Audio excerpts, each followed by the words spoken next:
key to envision a coral reef ecosystem. Many of you are often thinking of these beautiful, diverse ecosystems that are dominated primarily by coral. However, since the 1930s, researchers have found, specifically in Hawaii, that macroalgae can actually play as a dominant benthic organism within many coral reef ecosystems.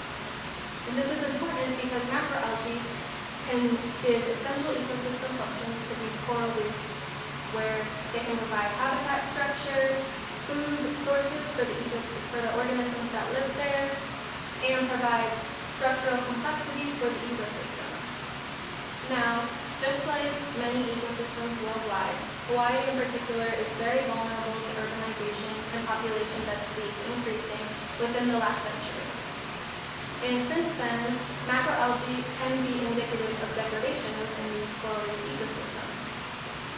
So I was presented a unique longitudinal opportunity to understand how these environmental changes, that are associated with urbanization and increases in population density, might be affecting the coral reef ecosystems within the Waikīkī, Hawaii, USA.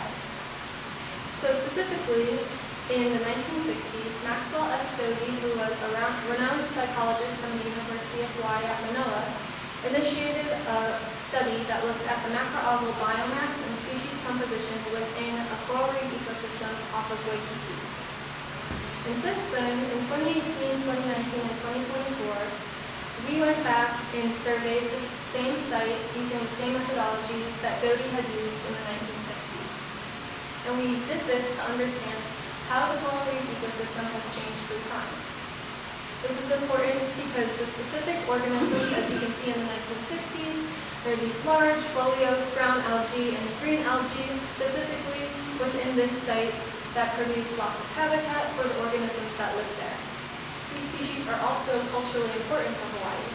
In Hawaii, macroalgae is called lino, and these species specifically that were found in the 1960s provide food sources for those people in Hawaii. They provide ceremonial practices, and they are used in a multitude of ways for cultural purposes. So because of this, it's very important to understand how these ecologically important and culturally important species have changed through time. And what we found in 2024 is that these species have since been replaced by low-lying turf algae. As you can see here, they're these tiny little turfs that are weedy and opportunistic that can take over an entire ecosystem. In correlation with the turf algae, invasives have also taken over this ecosystem.